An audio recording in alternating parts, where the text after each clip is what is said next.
Hey guys, welcome to gadgets life. So finally Apple ने release कर दिया है iOS 26.4 को, जो कि काफी बड़ी मेजर अपडेट है। इस वाली अपडेट में बहुत सारे नए फीचर्स हैं, इसी के साथ काफी सारे इंपॉर्टेंट बग फिक्सेस भी। एंड स्पेशली हम लोगों को इस वाली अपडेट का काफी टाइम से वेट था, क्योंकि जिस तरीके से स्टार्टिंग से ही iOS 26 की परफॉर्मेंस रही है वो बहुत ज्यादा कोई अच्छी नहीं रही है in terms of smoothness. And इसी के साथ काफी सारे छोटे मोटे बग्स हमें हमेशा परेशान करते आ रहे हैं। बट खास करके ये वाली अपडेट बहुत ही ज्यादा इंपॉर्टेंट है, so make sure to watch this video till and.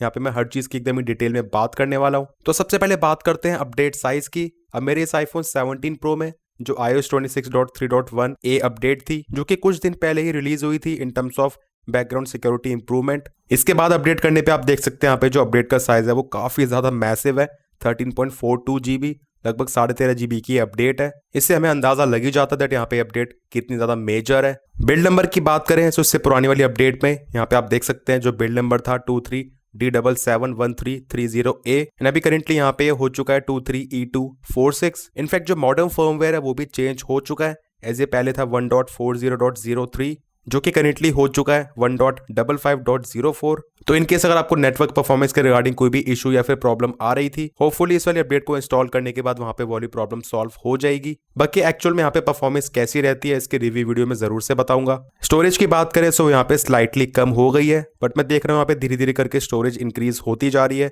अभी करेंटली यहाँ पे है 106 GB के आसपास। एंड वहीं अपडेट करने से पहले यहाँ पे जो अवेलेबल स्टोरेज है वो इतनी थी। अब क्योंकि बहुत ज्यादा बड़ी अपडेट है, इस वजह से यहाँ पे आपकी जो स्टोरेज है वो स्लाइटली कम भी हो सकती है, एंड वो चीज एकदम ही नॉर्मल है। नाउ फाइनली बात करते हैं what's new in this update. तो सबसे पहले यहाँ पे म्यूजिक एप्लीकेशन में काफी सारी चीजें मिल जाती है। अब एक फीचर बहुत ही ज्यादा अच्छा है, बट वो स्पेशली अभी के लिए यूएस के लिए ही लिमिटेड है, वो है प्लेलिस्ट प्लेग्राउंड, जो कि बेसिकली एप्पल इंटेलिजेंस का इस्तेमाल करता है। एंड उसके बेसिस पे आप सिंपली आप इस तरीके से क्रिएट न्यू प्लेलिस्ट इस पे टैप करके किसी भी टेक्स्ट या फिर प्रॉम्प्ट के बेसिस पे यहाँ पे प्लेलिस्ट में उस तरीके के सॉन्ग्स को ऐड कर सकते हो। अपने आप ही आपको ये सजेस्ट कर देता है। जस्ट लाइक फॉर एग्जांपल यहाँ पे मैं इस वाली प्लेलिस्ट का नाम रख देता हूँ सैड सॉन्ग्स, तो उसके बेसिस पे यहाँ पे मुझे गाने वगैरह अपने आप ही सजेस्ट कर देगा। बट करेंटली इस वाले आईफोन में यहाँ पे जो प्लेलिस्ट प्लेग्राउंड वाला फीचर है वो काम नहीं कर रहा है। बाकी देखते हैं एप्पल इस वाले फीचर को इंडिया में फिर या फिर अदर कंट्रीज में कब लेकर आता है। इसके बाद नेक्स्ट मिल जाता है कॉन्सर्ट्स नियर यू। सो यहाँ पे टैप करने के बाद आपको ये सिंपली शो कर देगा आपके आसपास लोकेशन में जितने भी कॉन्सर्ट्स वगैरह होने वाले हैं किस सिंगर के।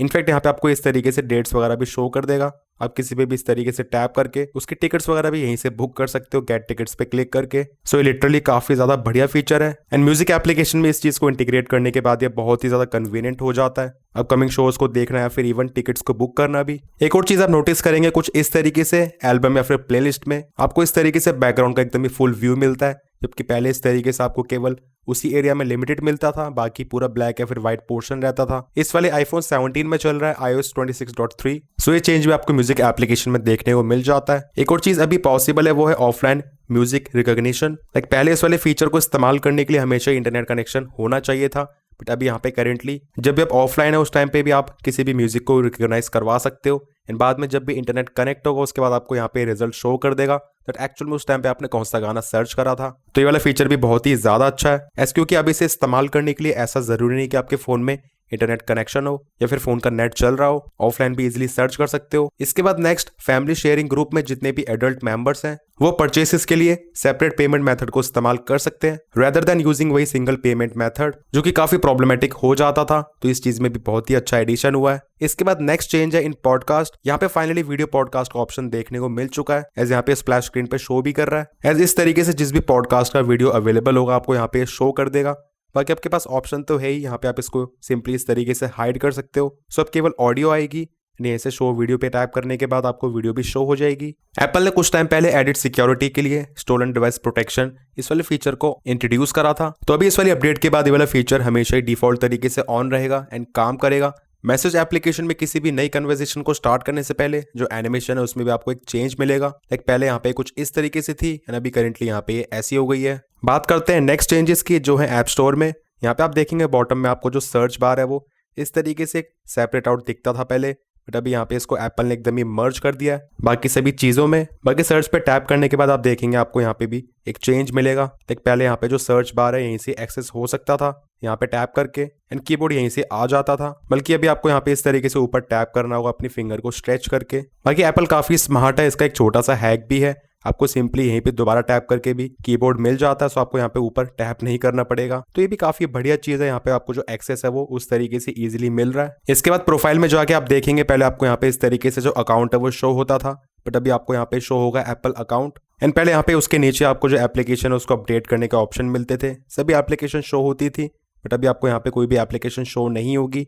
आपको यहाँ पे अलग से सेक्शन मिल जाता है अपडेट्स का, जो कि मुझे पर्सनली ज्यादा पसंद आया, एज यहाँ पे अभी ये ज्यादा कैटेगराइज लग रहा है। एंड पहले इस तरीके से नीचे एप्लीकेशंस आ जाती थी, इतना ज्यादा अच्छा नहीं लगता था ये। एक नया विजिट मिल जाता है विच इज एम्बिएंट म्यूजिक, इसको आप लॉक स्क्रीन या फिर होम स्क्रीन दोनों पे ऐड कर सकते हो। एंड कुछ इस तरीके से आपको यहाँ पे इसके 2 वेरिएशंस मिल जाते हैं। एंड इसे ऐड करने के बाद बेसिकली यहाँ पे आप जितने भी बिल्ट इन एम्बिएंट म्यूजिक है उसको प्ले कर सकते हो रिगार्डिंग स्लीप, चिल, प्रोडक्टिविटी या फिर वेलबींग। इसके बाद एक छोटा सा चेंज मिल जाता है इन लॉक स्क्रीन, तो यहाँ पे जैसे प्रेस एंड होल्ड करने के बाद हम ऐड करते हैं। अब पहले डिफॉल्ट तरीके से यहाँ पे वेदर, एस्ट्रोनॉमी, ये सभी वॉलपेपर्स अवेलेबल रहते थे, बट अभी आपको इनको इस्तेमाल करने के लिए यहाँ से गेट पे क्लिक करना होगा, उसके बाद यहाँ पे फिर ये डाउनलोड हो जाएंगे कुछ इस तरीके से। बाकी इनके सर आपको इनको इस्तेमाल नहीं करना है, तो आप वापस से यहाँ पे टैप करके remove from gallery, then remove इस पे क्लिक कर देंगे तो उसी स्टेट में आ जाएंगे। फिर इस वाली अपडेट के बाद मिल जाता है फ्री फॉर्म क्रिएटर स्टूडियो का सपोर्ट। सो जितने भी क्रिएटर स्टूडियो के यूजर्स हैं वो इस वाली फ्री फॉर्म एप्लीकेशन में काफी सारे बेनिफिट्स को एंजॉय कर सकते हैं। लाइक वो एक्सेस कर सकते हैं free high quality content like graphics, photos, illustrations, जो कि नॉर्मली यहाँ पे नॉन सब्सक्राइबर्स के लिए अवेलेबल नहीं है। इनफैक्ट इसी के साथ यहाँ पे आपको एआई की कैपेबिलिटीज भी मिल जाती है, लाइक इमेजेस को एडिट या फिर क्रिएट करने के लिए। तो फ्री फॉर्म एप्लीकेशन में यहाँ पे काफी अच्छा एडिशन हो चुका है। इसके बाद रिमाइंडर्स में आपको यहाँ पे अर्जेंट का ऑप्शन देखने को मिल जाता है, जो कि आप देखेंगे पहले अवेलेबल नहीं था। अर्जेंट पे टैप करने के बाद बेसिकली यहाँ पे जितने भी आपको बहुत ही ज्यादा इंपॉर्टेंट रिमाइंडर्स को ऐड करना आप इसमें अंदर ऐड कर सकते हैं। एंड इसमें ऐड करने के बाद रिमाइंडर्स एप्लीकेशन खुद ही समझ जाएगा यहाँ पे जो रिमाइंडर आपने इस वाली कैटेगरी के अंदर ऐड करा है वो काफी इंपॉर्टेंट है, एंड उसी वजह से आपको उसमें प्रॉपर्ली अलार्म वगैरह भी ये प्रेजेंट करेगा ताकि आप उसे भूल ना जाएं। अब जैसे आपको iOS 26 में यहाँ पे इस तरीके से लाइट इफेक्ट देखने को मिलते हैं, जैसे यहाँ पे मैं इस वाले सर्च बार पे टैप करता हूँ तो एज यू कैन सी यहाँ पे आपको इस तरीके से एक ब्राइट इफेक्ट मिल रहा है। एंड ये वाली चीज काफी जगह पे अवेलेबल है, तो इनकेस अगर आपको ये वाली चीज पसंद नहीं आती आप इसको रिमूव भी कर सकते हो। उसके लिए आपको जाना होगा एक्सेसिबिलिटी में, उसके बाद डिस्प्ले एंड टेक्स्ट साइज में, एंड नीचे स्क्रॉल करने पे आप देखेंगे रिड्यूस ब्राइट इफेक्ट्स। अभी डिफॉल्ट तरीके से ऑफ होता है क्योंकि यहाँ पे जितनी भी इफेक्ट्स है वो काम कर रहे होते हैं, बट ऑफ करने के लिए आपको यहाँ पे इस पे सिंपली टैप कर देना होगा। उसके बाद यहाँ पे जितने भी इस तरीके के इफेक्ट है वो सभी खत्म हो जाएंगे। अब यहाँ पे आप देखेंगे टैप करने के बाद कोई भी इस तरीके से ब्राइट इफेक्ट यहाँ पे नहीं हो रहा है, एंड ऐसा स्पेशली इसी वजह से करा गया क्योंकि मे बी कुछ लोगों को इस तरीके से फ्लैशिंग इफेक्ट के साथ प्रॉब्लम हो सकती है। बाकी मुझे तो ये वाले इफेक्ट्स पसंद है, सो मैं यहाँ पे इसको पर्सनली ऑफ रखने वाला हूँ क्योंकि इस तरीके से यहाँ पे जो लाइट इफेक्ट है वो अच्छे लगते हैं देखने में। इसके बाद नेक्स्ट चेंज है कैमरा में। कैमरा में जाने के बाद आपको जाना होगा रिकॉर्ड साउंड में, सो यहाँ पे आप देखेंगे ऑडियो जूम, इसका टॉगल आपको देखने को मिल चुका है अभी। अब वैसे वीडियो रिकॉर्डिंग में यहाँ पे जो ऑडियो जूम है वो डिफॉल्ट तरीके से ऑन ही रहता था स्टार्टिंग से ही, बट इन केस अगर आपको इसको ऑफ करना है तो उसके लिए यहाँ पे टॉगल दिया गया है। इसमें बेसिकली ऐसा होता है जब भी आप वीडियो रिकॉर्डिंग कर रहे होते हो तो आप इस तरीके से जूम करते हो, तो जूम करने के बाद यहाँ पे जो ऑडियो है वो काफी ज्यादा डिफरेंट सी हो जाती है क्योंकि वो ऑडियो का भी जूम करता है। तो इनकेस अगर आपको ये वाली चीज नहीं चाहिए, आपको ऑडियो में कोई भी वेरिएशन नहीं चाहिए जूमिंग के टाइम पे, आप चाहते हो ऑडियो जस्ट वैसे ही रिकॉर्ड होती रहे, तो आप सिंपली यहाँ पे इसको ऑफ कर दीजिए। बाकी इसके अलावा यहाँ पे आप देखेंगे सेटिंग्स में, देन पर्सनल हॉटस्पॉट में जाके आपको यहाँ पे जो उसका डेटा यूजेज है वो अलग से शो होगा लाइक इस तरीके से। तो इस चीज में भी यहाँ पे एक छोटा सा चेंज देखने को मिल जाता है। बाकी इस वाली अपडेट के बाद आपको यहाँ पे कार प्ले में गूगल जेमिनी या फिर चैट जीपीटी का सपोर्ट भी देखने को मिल चुका है, तो आप कार प्ले के थ्रू यहाँ पे इनको एक्सेस कर सकते हो। इनफैक्ट इसी के साथ रिपोर्ट्स ऐसा बता रही हैं इस साल का WWDC में जो कि जून के महीने में होता है उसमें एप्पल फाइनली यहाँ पे कार प्ले में भी एयर प्ले का सपोर्ट दे देगा। दैट मीन्स यहाँ पे आप फाइनली अपने आईफोन से अपनी कार की स्क्रीन में वीडियोस को प्ले कर पाओगे थ्रू एयर प्ले, जिस तरीके से हम घर में टीवी वगैरह में करते हैं। एंड इसके बाद आ जाती है सबसे बड़ी चीज इस वाली अपडेट की जो कि सबसे ज्यादा इंपॉर्टेंट भी है, दैट इज फाइनली एप्पल ने यहाँ पे जो कीबोर्ड ग्लिच है उसको फिक्स कर दिया है। एंड ये सच में बहुत ही ज्यादा इरिटेटिंग था। अब जाके फाइनली यहाँ पे जो कीबोर्ड है वो बहुत ही अच्छी तरीके से काम कर रहा है। लाइक मैं यहाँ पे कुछ भी टाइप करता हूँ तो आप देख सकते हैं इसकी स्पीड एंड एक्यूरेसी कितनी ज़्यादा अच्छी हो गई है।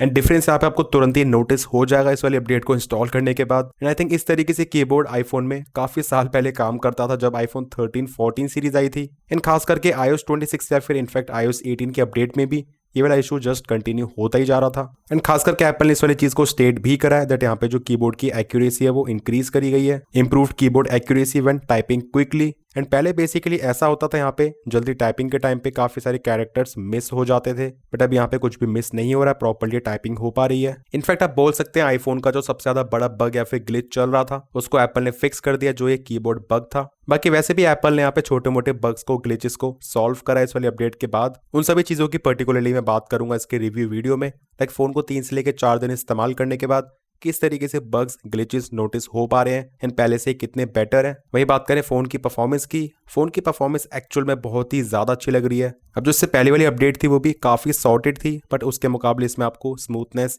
एनिमेशंस में आपको जो एक रिस्पॉन्स मिलता है वो और भी ज्यादा स्लाइटली बेटर फील होगा। एंड फाइनली ऐसा लग रहा है इस वाली अपडेट को इंस्टॉल करने के बाद अब जाके जो iOS 26 है वो अपनी स्टेट में आ पाया है एंड प्रॉपर्ली वो आईफोन वाली फील आ रही है। एज बेंचमार्क स्कोर्स की भी बात करें तो वो भी काफी अच्छे निकल कर आए हैं। स्पेशली आप देखेंगे पहले के कंपैरिजन में ऐसा कोई ज्यादा ड्रॉप नहीं है स्कोर्स में। इनफैक्ट यहाँ पे जो बैटरी लाइफ की स्टेबिलिटी है वो भी अपडेट को तुरंत इंस्टॉल करने के बाद भी बहुत ही अच्छी दिख रही है एंड आई होप 2 से लेकर 3 दिन के बाद बैटरी लाइफ इसकी बहुत ही ज्यादा अच्छी चलने वाली है, specially compared with previous updates. अब यहाँ पे आप देखेंगे मैंने इस वाले फोन को चार्ज करा था 100%, 57 मिनट हो चुके हैं। तब से इस फोन की स्क्रीन लगातार चल रही है। इसमें यहाँ पे मैंने Geekbench 6 का टेस्ट रन करा था एंड बाकी उसके बाद आप देख सकते हैं यहाँ पे इस तरीके से सभी चीजें। एंड इतने टाइम में यहाँ पे इस फोन की बैटरी जस्ट 2% ड्रॉप हुई है, 98% हुई है। एंड ऐसा इसी वजह से क्योंकि यहाँ पे अपडेट करने के बाद मैंने इस फोन को कुछ टाइम दे दिया है ताकि चीजें सेटल अप हो जाए। एज मैंने इस फोन में अपडेट को रात में इंस्टॉल कर लिया था, उसके बाद अभी आपके लिए वीडियो बना रहा हूँ ताकि आपको थोड़ा बेटर तरीके से बता सकूं बैटरी लाइफ के मामले में। बस अपडेट करने के बाद फोन को 8 से लेकर 10 घंटे थोड़ा ऑप्टिमाइज होने देना। एज आपको अपडेट करने के तुरंत बाद बैटरी लाइफ थोड़ी सी कम मिल सकती है क्योंकि काफी बड़ी अपडेट है। एज काफी सारे फीचर्स इंटरनली यहाँ पे प्रोसेस होंगे। एंड फाइनली बात करते हैं मेन क्वेश्चन की, क्या आपको अपडेट करना चाहिए? डेफिनेटली यस, कोई भी डाउट की बात ही नहीं है। एंड स्पेशली जो सबसे बड़ी चीज़ है जो कि हम अपने फ़ोन में बहुत ज़्यादा इस्तेमाल करते हैं वो है कीबोर्ड। उसका ग्लिच या फिर लैग हम कुछ भी बोल सकते हैं, उसको एप्पल ने यहाँ पे टोटली फिक्स कर दिया है। एंड मेरे हिसाब से यही एक बहुत बड़ा रीज़न बन जाता है अपडेट करने का। बाकी सभी फीचर्स तो बात की बात है। इनफैक्ट जितने भी 60 हर्ट्ज वाले आईफोन है उसमें भी आपको यहाँ पे कीबोर्ड का एक्सपीरियंस बहुत ज्यादा अच्छा मिलेगा एंड 120 हर्ट्ज वाले आईफोन्स में और भी ज्यादा बेटर। तो इन केस अगर आप iOS 26 के किसी भी वर्जन पे चल रहे हो आपको डेफिनेटली इस वाले अपडेट को इंस्टॉल कर लेना चाहिए। और भले आपके पास कोई भी आईफोन है, आईफोन 13, 12, पुराने आईफोन भी, बाकी जितने भी लोग iOS 18 को इस्तेमाल कर रहे हैं उनको लगता है अपडेट करना चाहिए या फिर नहीं, वेल वो लोग भी अपडेट कर सकते हैं। बट खास करके पुराने आईफोन में, जस्ट लाइक आईफोन 13 या फिर उससे पुराने आईफोन्स, उसमें आपको बैटरी लाइफ iOS 18 से तब भी थोड़ी सी कम चलती हुई दिखाई देगी। बस आपको उस चीज को थोड़ा बियर करना पड़ेगा। बाकी उसके अलावा आप पुराने फोन्स पे भी अपडेट कर सकते हो अगर आपको iOS 26 को इस्तेमाल करना है तो। वेल आई नो काफी सारे लोगों ने ऑलरेडी अपडेट कर लिया होगा, सो आपका कैसा एक्सपीरियंस है कमेंट सेक्शंस में जरूर बताना। वीडियो पसंद आया, इन्फॉर्मेटिव लगा तो make sure to like this video. Channel पर न्यू हो so make sure to subscribe this channel along with bell icon. मिलते हैं मेरे नेक्स्ट इन्फॉर्मेटिव वीडियोस में। Till then take care.